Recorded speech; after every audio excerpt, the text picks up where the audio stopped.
Olá pessoal, a gente vai fazer o seguinte hoje. Eu vou conversar com vocês sobre as atividades da semana passada, a gente vai fazer a correção, tá? Lá no Classroom também o documento certinho com essa parte tudo escrita para vocês, tá? E depois vocês têm um formulário para responder. Tem 3 vídeos para vocês estarem assistindo, eles são bastante humorados, eles querem trabalhar essa questão da política com certo humor, mas tem muita coisa de verdade por trás do que eles estão falando, tá? São vídeos já mais antigos, não são vídeos atuais, então todas as questões que eles estão abordando lá já aconteceram no Brasil. Se por acaso vocês tiverem dificuldade para fazer algum tipo de interpretação dos vídeos, dê uma pesquisada nos acontecimentos históricos do Brasil, nos últimos anos da política brasileira, que vocês vão conseguir compreender tranquilamente, tá? Então, uma das questões que a gente tinha para responder da semana passada era sobre, você faz ideia de quantos partidos políticos existem hoje no Brasil? Essa era a nossa pergunta, tá? Então, eu fui pesquisar certinho para vocês, olha a quantidade de partidos políticos que existem hoje no Brasil. Aqui no celular não aparece certinho toda a tabela, tá? Mas no material que eu coloquei para vocês disponível ali no Classroom, vocês têm a data de iniciação certinho, quem é o presidente, aparece tudo certinho. Se tiver interesse em fazer uma pesquisa, como eu peguei da internet essa informação, é só vocês clicarem em cima, que ele já vai trazer toda a história do partido e assim por diante, beleza? O que a gente consegue colocar de tudo isso é que diante de uma ideia de esquerda, de direita, extrema direita ou extrema esquerda, essa quantidade de partidos é praticamente impossível da gente classificá-los nessa situação, tá? Embora tenha alguns partidos que são expressivamente de esquerda e outros que são de direita, mas é a minoria. Há várias ideologias partidárias no Brasil. Na verdade, eu cheguei quase à conclusão de que não existe nenhuma, porque o que vai é realmente de acordo com os interesses dele, tá bom? A questão número 2, o que significa esquerda, ser esquerda, as características da esquerda, e a número 3 era a mesma situação, só que da direita. Aí eu fiz o seguinte, eu juntei as duas porque eu acho mais fácil, tá? Se vocês assistiram aquele videozinho da semana passada, a moça lá colocava as características bem certinho, assim, de um lado e do outro, e ela ia marcando. Eu fiz isso também, e coloquei para vocês aqui, ó, as principais diferenças entre as ideologias de esquerda e de direita se centram em torno dos direitos dos indivíduos e o papel do governo. Vocês vão ter lá no documento todas as informações certinho, tá? O que eu quero trazer para vocês agora, para a gente estar explicando, essa ideia aqui, ó, como é a direita e como é a esquerda. Vocês têm lá no documento, filosofia política. A esquerda é mais liberal, a direita é mais conservadora. O que isso quer dizer? A gente pensar na ideia de absolutismo, um tempo atrás, o que era o absolutismo? O rei governava, comandava sozinho, coisa e tal. Aí vem uma revolução burguesa e essa revolução burguesa ela tenta trazer a implementação do liberalismo, que é a liberdade de mercado, a liberdade política e assim por diante, tentando implementar um outro sistema de governo. Então, a direita é conservadora desde aquela época no sentido de manter o controle das pessoas que já estavam no poder. A esquerda vem como lado de revolução, de transformação, de buscar mecanismos diferentes de governo. Hoje em dia ela é assim também, não nesse sistema, tá? A gente ainda continua dizendo que a esquerda é mais liberal e a direita é mais conservadora, mas essas palavras elas seguem para uma outra amplitude.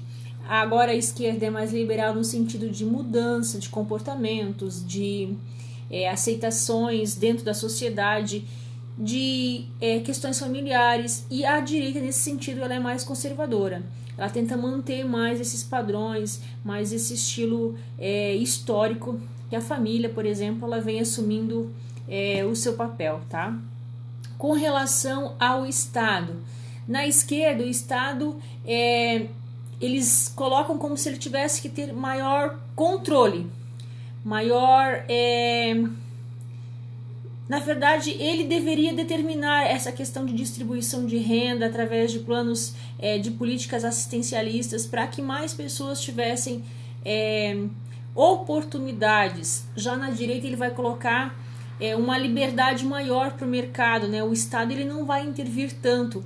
ele entende essa ideia de que as classes sociais elas existem e elas são necessárias, e o próprio mercado, por conta própria, ele tem que dar conta de estar vencendo essas diferenças, né? Outra característica que a gente pode colocar é a esquerda, ela vai trabalhar sempre com a ideia de sindicatos, de corporações, de cooperativas. A direita ela vai trabalhar mais com essa ideia individual, o dono da produção e os seus trabalhadores. A questão de, ao se fazer um acordo trabalhista, que esse acordo não seja coletivo, que ele seja mais voltado para a questão individual, tá? Tem várias situações que a gente pode colocar aqui. Uma questão que está sendo falada agora, né, a geração de cobrança de impostos. Eu estava ouvindo no jornal outro dia, eles estão tentando incorporar novamente um imposto que já tinha sido retirado. Bom, basicamente a esquerda tem essa política de ter uma cobrança maior dos impostos para que eles consigam arrecadar mais dinheiro e trabalhar com a distribuição, que o Estado faça essa distribuição para as pessoas de um modo geral. A direita vem com uma política de que diminua a cobrança de impostos para que se tenha mais liberdade do mercado de trabalho, do empresário, do trabalhador, eles por conta própria gerarem essas oportunidades com relação à acumulação de dinheiro e riquezas e assim por diante. Outra coisa que a gente tem que colocar também de diferenciação. Normalmente a gente tem uma ideia de que a esquerda é voltada mais para o grupo dos trabalhadores e que a direita é voltada mais para a questão da elite. Isso é regra geral? Não. Uma coisa que tem que ficar bastante clara para vocês: nós temos trabalhadores dentro de um grupo de visão de direita e nós temos empresários dentro de um grupo de visão de esquerda. Então, é muito difícil a gente fazer um conceito puro do que é esquerda e do que é direita, do que é uma ideologia de esquerda e do que é uma ideologia de direita. O que eu gostaria que ficasse claro para vocês, depois vocês podem olhar o material certinho e ver essas questões, tudo que eu coloquei lá para vocês, tá? Tem várias informações, as principais diferenças e assim por diante. Mas eu queria que ficasse bem claro para vocês. As duas formas de pensar são necessárias. Se nós não tivéssemos maneiras diferentes de pensar, nós teríamos uma ditadura, e aí as pessoas pensariam daquela forma e agiriam daquela forma, e nós não teríamos possibilidades de escolha. Quando a gente tem pessoas que pensam diferente, há sim uma discussão, ela é necessária para que se possa pesar aí quem está ganhando mais, quem está perdendo, e coloque um equilíbrio com relação a isso. E aí, de certa forma, as soluções elas vão sendo encontradas, algumas com mais discussão, outras com mais rapidez, mas as duas são necessárias. Outro ponto que eu gostaria de frisar para vocês, que estão começando aí esse processo eleitoral, talvez esse ano seja o primeiro voto de vocês, né, que foi, no caso, o nosso direito como cidadania, um dos maiores marcos da democracia. Não importa a nossa classe social, não importa nosso gênero, o que importa é a gente ter direito ao voto, e todos nós temos, sendo rico, sendo pobre, branco, negro e assim por diante. E aí eu gostaria que vocês levassem isso em consideração quando vocês fossem votar esse ano. Às vezes, quando a gente tem uma política no município menor, a gente tem muito aquela ideia de ter que votar em pessoas que são próximas a gente por uma questão de parentesco, por uma questão de morar próximo e assim por diante. Ou às vezes porque os pais sempre votaram naquele partido político e assim por diante.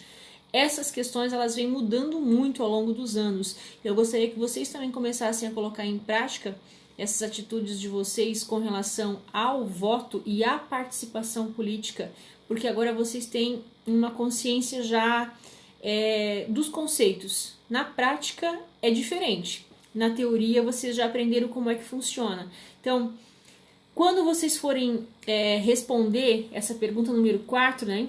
Como você, estudante, se situa em relação à política, como de direita, de centro ou de esquerda, fiquem livres para escrever a opinião de vocês.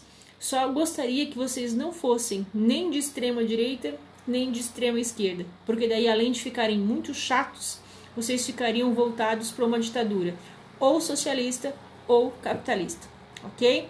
Um abraço para vocês e bom trabalho!